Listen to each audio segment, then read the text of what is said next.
the Office of the Prosecutor asking the International Criminal Court to reject former President Rodrigo Duterte's request for interim release. In a 15-page redacted filing submitted on June 23, Deputy Prosecutor named Mandiaye Nyang cited repeated statements of Duterte, his family, and supporters against the legitimacy of ICC proceedings. For this reason, Nyang wrote, Digong's continued detention is necessary to make sure he is present during trial in The Hague. The former president was earlier quoted as saying arresting officers will have to kill him first before he could be brought to a foreign court. Then there's what the ICC deputy prosecutor described as physical acts of violence committed by Duterte's partner, Hanilet Avancenia. On video, she was seen hitting a police officer in the lead-up to Digong's arrest back on March 11. The ICC Prosecutor's Office likewise brought up claims of Duterte's lawyers, supporters, and family that he was abducted by the Philippine government and the ICC. This defiance makes him a flight risk. Nyang reasoned, quote, a victim of kidnapping is unlikely to return to the custody of the kidnapper if given an opportunity to escape. Even Digong's daughter, Vice President Sara Duterte, was mentioned in the prosecutor's filing, from her impeachment to her supposedly plotting to kill President Bongbong Marcos, up to her and her siblings' political position and resources. Overall, ICC Deputy Prosecutor Nyang cited Mr. Duterte's history of interfering with investigations against him. Together with his family and associates, the former president is believed to be capable of influencing and even harming witnesses, and his release could put the legitimate interests of victims and witnesses at risk. And now let's discuss this further with Attorney Kristina Conti, ICC Assistant to Counsel. Good evening to you, Attorney, and welcome to The Big Story. You must be heaving a big sigh of relief because this when the defense had released its petition, you were taken aback. Yes, certainly, because their submission seems to put that the prosecutor had already agreed with them and that there was already a country committed at least to host him during his interim release. It felt as if it was a done deal or something that is, in Filipino, we call it arreglado na. But now, thanks for the clarification from the Office of the Prosecutor, apparently, this was a bluff and the prosecutor has called it. Can you cite exactly? It is heavily redacted and was just released hours ago. May you cite, it refers to some talks between the prosecution and the defense, precisely on where he can be taken. So may you cite this portion to us? Yes, although I would not like also to fuel the speculations regarding the country, and I will put this out in advance that there is, earlier in the day, there were talks that Australia was being asked, or Australia was being explored as a possible host country or receiving country for President Duterte. But apparently, so here's the thing, the Office of the Prosecutor, initially, as the prosecutor also said, initially had talks with the Duterte camp about interim release, but only to a particular country. And this particular country, redacted, this particular country, the court has had experience with or a long-standing commitment and cooperation with. So this is a country probably that the court has already made the same request of, to host a detainee, to hold them temporarily during interim release. And now it appears, so there were initial talks, but they did not finalize anything. And now the prosecution says the defense has gone ahead and even changed the country in its application. And it's saying, which is true, we cannot comment or we cannot commit to any proposal if it is not yet on paper. And the only time it was on paper was during the defense filing. As it turns out, the prosecution was, in a way, caught blindsided when the defense says, oh yeah, we already agreed. But it turns out the defense changed the country, and the prosecution is vehemently against transfer to that particular country because it appears there is no history of transactions with this country as to detainees. And But there from was what I an understand, initial agreement. There was an initial agreement as to a talks. particular I would, country. Talks. yeah, I would Okay. put it more like that. And I'm even thinking that it could have been an offhand discussion. I mean, you talk about, how about interim release? Are you okay with that? Maybe the prosecutor said, well, before we had the interim release of this and that to this country. Maybe just that. And I don't know. It appears that even the defense team, the legal team, has had this proclivity for disinformation, and that's pretty sad because apparently from that side of the fence, then now who do we trust? Will you have an opportunity to weigh in as well in this request of interim release by the defendant? Yes, although technically we have not yet been ordered or been asked to comment as victims, as is usual with the Office of the Prosecutor. They will, with the pretrial chamber, they will order parties to comment. The Office of the Public Counsel for Victims, which stands now as the sort of temporary representative for victims, while the legal representatives have not yet been appointed. The OPCV has committed to submit representations in behalf of victims. We are coordinating with the OPCV for the submission of the views and concerns of victims. So, masaya ka ba sa sagot ng prosecution? Sa isang Prosecutor, banda, rather. oo. O, sa isang banda, oo. Pero syempre, nakaka-alarma pa rin na parang initially, may pag-uusap. Doon kami na paisip na bakit may ganitong usapan na tungkol sa interim release. But on the whole, the document actually points to so many reasons not to grant him interim release as a matter of principle. And I put in, so you've mentioned already yung appearance niya, and then he questions the legitimacy of the court. His appearance might not be kumbaga ensured at the next hearing, and then yung obstruction or endangering witnesses. There's a third, the third point is very parang mapapaisip ka, no? O nga, no? It's very chilling because it cites Duterte saying that as soon as he is elected mayor of Davao, he will double the killings in Davao. So parang, ha? And the prosecution says, well, and then the defense says, tingnan nyo, wala namang namamatay. Sabi ng prosecution, oo, kasi nakakulong siya. And kumbaga, with a view that if Duterte is released and assumes office as mayor, then maybe he will be true to his word to double the killings there. At which point, Attorney Conti, do you think nahihingan kayo to weigh in on this case in terms of you being, or the office of representing the victims? At some point soon?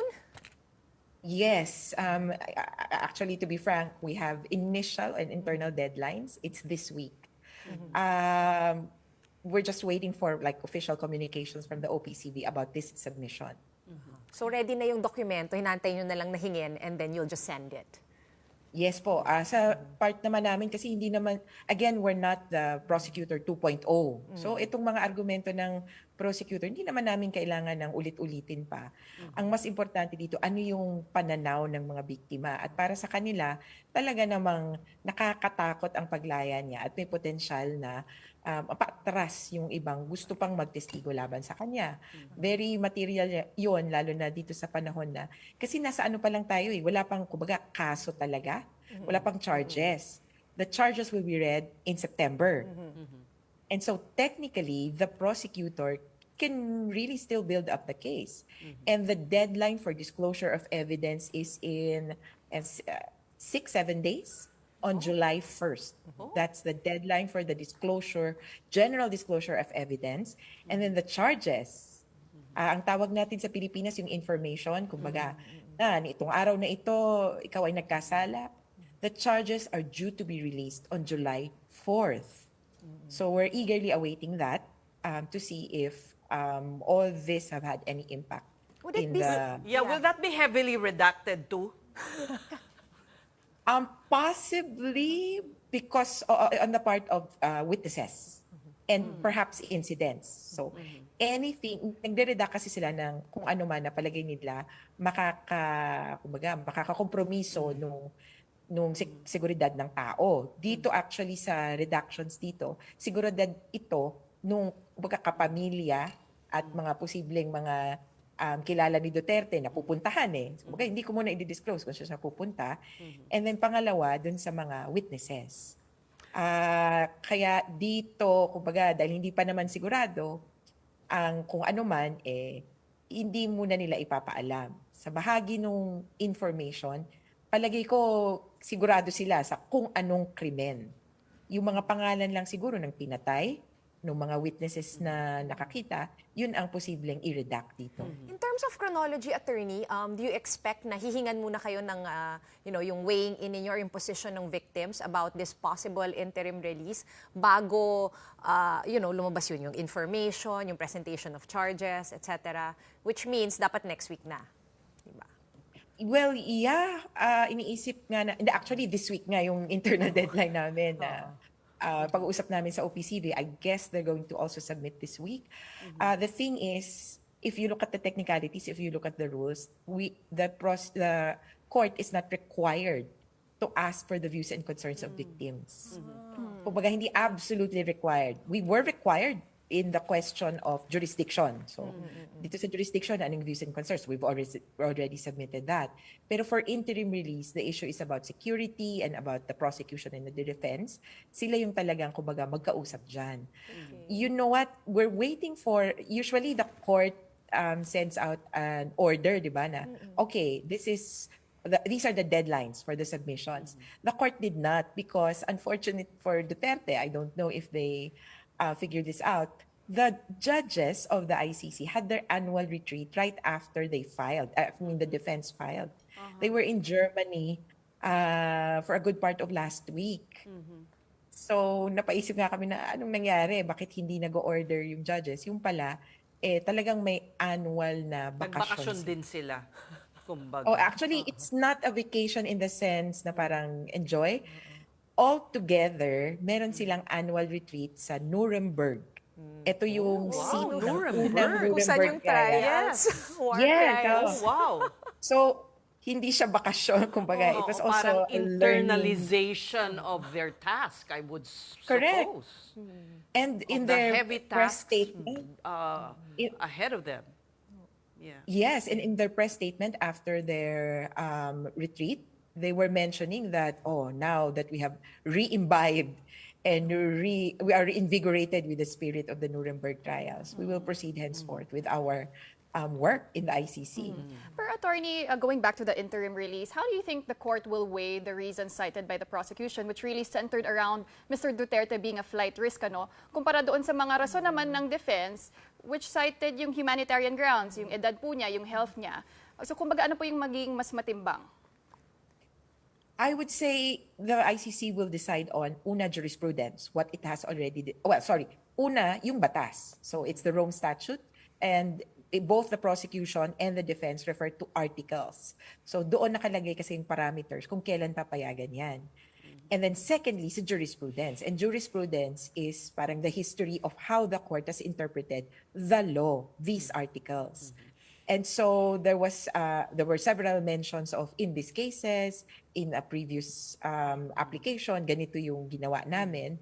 Dito din ma-apply. And for me, having looked through the information available, it weighs against the Dutertes kasi hindi pinapayagan ng interim release sa ICC for those accused of crimes against humanity, war crimes, etc. Yung pinayagan lang so far ng ICC ay yung ang kaso ay parang obstruction of justice kung tatawagin, Article 70. Kaya mabigat, walang precedent, and from what we say, diba, parang walang nauna, first time ito kung sakali. And then second, as to, you mentioned na parang humanitarian and parang medical, heavily redacted yung part na yan.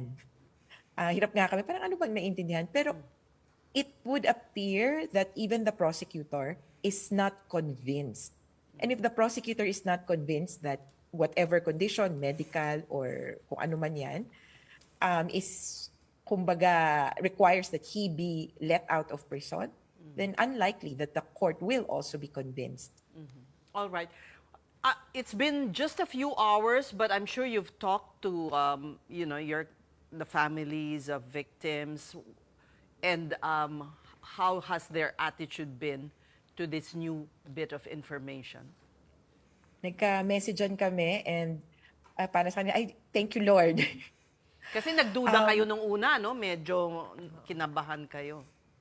And in fact, at one point, I really thought it would be about 50-50 because if you have all the elements present, the prosecution agreeing and a country volunteering to host him, then parang baka pumayag yung court kasi ariglado na. But for the victims, thank you Lord lang, nagpapasalamat sila because from their point of view, the release of Duterte in any way, shape, or form is certainly, kumbaga, it forebodes additional deaths, killings, and hark back to the killings that they've experienced. It's re-traumatization. And on their part, as victims, who could also be qualified as witnesses, it's disincentive for them to come forward if the accused is outside and can freely mingle with his associates.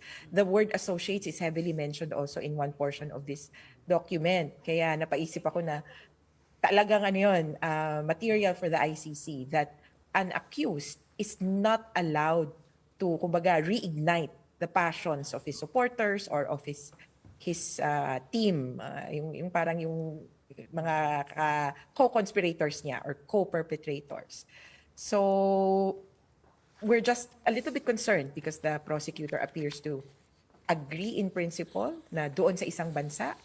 But then on the whole, we think this request, we're more positive now that this request will not be granted. And anyway, it's just 3 more months. Thank you so much for your time, Attorney Kristina Conti, ICC Assistant to Counsel.